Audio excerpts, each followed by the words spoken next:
just before Christmas, and said, well, he said, let's go back to Indiana for Christmas. He said, I want to see Father and Mother and them. So he hadn't been home for 6 years. That way he would get to see his folks and enjoy his father and mother again. That was the last time he got to see them, because he went back to his homestead.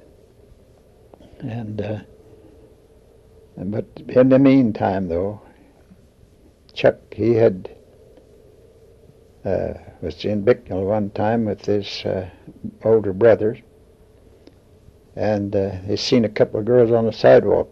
So the two girls was walking along, and Chuck took first look, and then his brother said, well, he said, there's that Buck girl. So she's, it looks like she's, her and her cousin, they was walking along, and says, they're nice girls. Well, I didn't know just what he was trying to drive at. Anyhow, I took a second look. That's Buck. Chuck says, I took a second look. And, well, when he did, why, he wanted to date, so his younger brother was going with this girl's cousin. So, of course, Chuck, he got him a date. Well, that was it. He forgot all about his girl back in Oregon, and finally, it was love at first sight. They finally ended up. That was in March. That was in February. 6 weeks. He knew the girl. He knew the girl for 6 weeks. Was going with her, and finally, before Easter Sunday, why, they were down Vincennes looking around.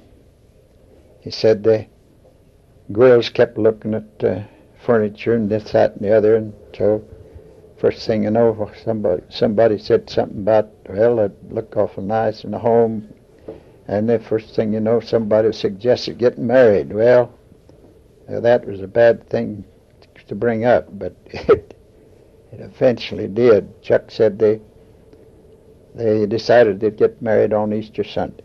So on Easter Sunday, everything was planned. He said they went down to that Saturday evening. While they were there, though, they went over to the livery stable and spoke for a nice surrey with the fringe on top and everything, and they got everything ready. And the next Sunday morning early, they went for Vincennes. All the girls were all dressed up in their Easter bonnets, and everything was lovely. Man, he said they just was in the height of glory. So they took a surrey and went across over into Illinois and Lawrenceville, where some of his relatives were, and so they went over there and got the marriage license, and they had a double wedding. That was one of the main trips. Of course, Chuck don't advise everybody to do that, but the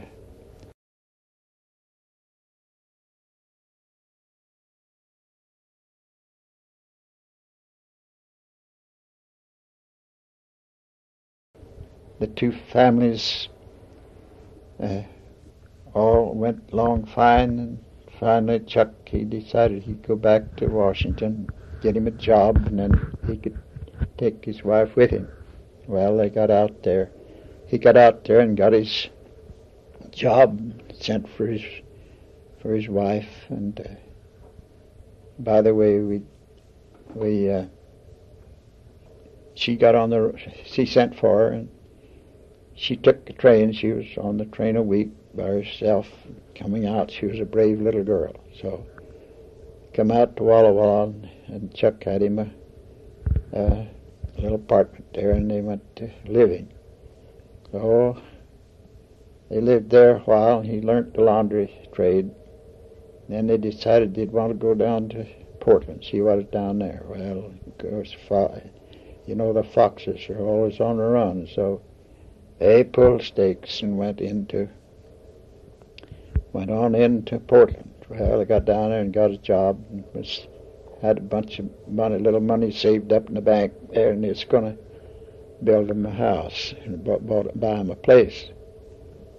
Everything was going along fine, but finally one day, Chuck went into the laundry there, so he had him a good job, and he was doing fine, and was going to build have a house, buy a house. So as the Depression hit, and the bank closed, and of course it took their money. Well, they decided that from that time on they'd just spend their money, wouldn't try to save it.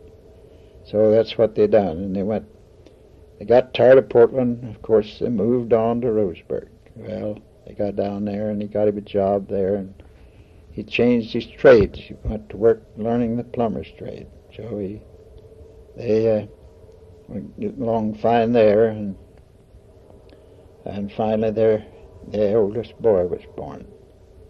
And so he was a fine little chubby boy, and so they were starting out on their family life now. So his brother Jim, Chuck, said that he has trouble with his head, and he was in pretty bad shape, and so he left the farm, he and his wife, and they went to Dakota, to Mayo Brothers, trying to get something to get his head cured. So Chuck and his wife and the little boy, they went back to Indiana to be on the farm with his father and mother. So they were there for a few years, and there was another little boy born, and the two of them, and so finally the farm didn't plan out just right, so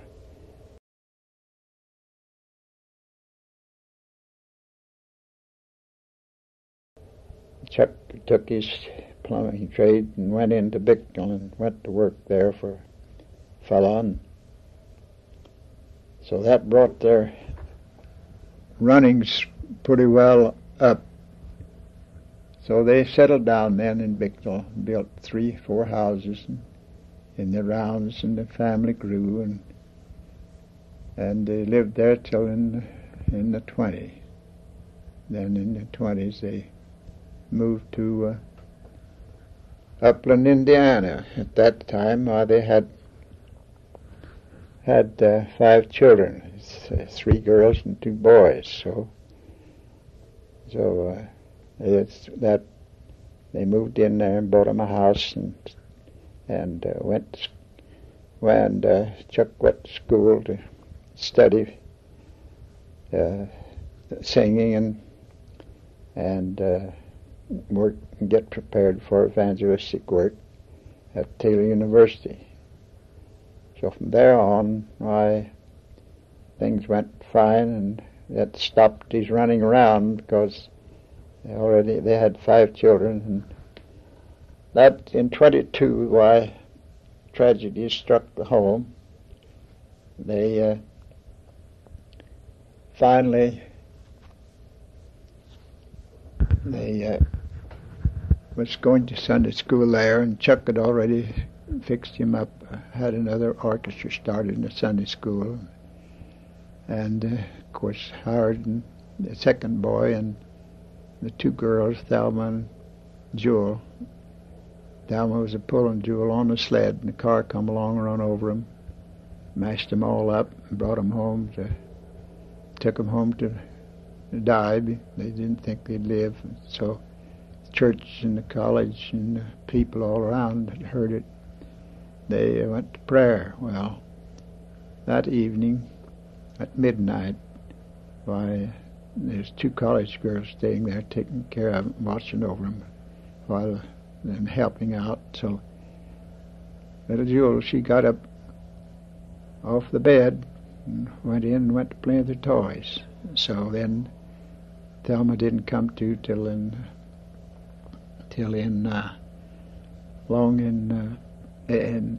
Thursday that week. So she got up just like her sister Jewel did, and they went to playing with her toys.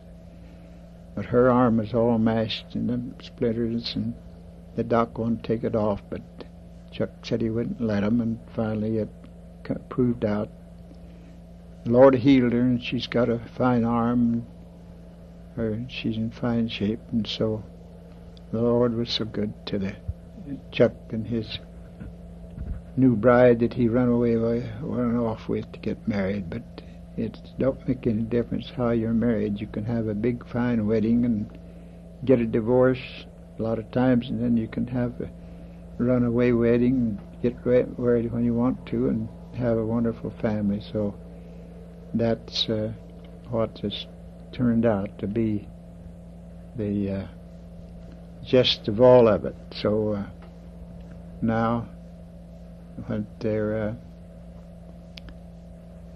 come to the end of their way, and his little wife at 81 passed away in March 1970, and 71. So now Chuck's alone, and he's visiting with the children. He has 7 wonderful children. So that's the end of the trip of a little boy that started way back. And their first plane ride, with all the inventions, the first plane ride that Chuck and his wife had was the first one was a 747 out of Portland, and on into Omaha, Nebraska, and then from there down to El Centro, where she was. Their mother went to the hospital, and so she was.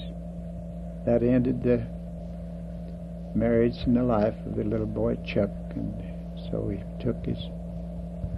took her body back to Asbury Chapel, the home place where they started out. So it's been a wonderful time. The Lord has been awfully good to the family, and they're all children are living. 21 grandchildren. One of them was killed in the Korean War. Then the mother was the next one to pass away. So all are living. 30 great-grandchildren. So it's been a wonderful life.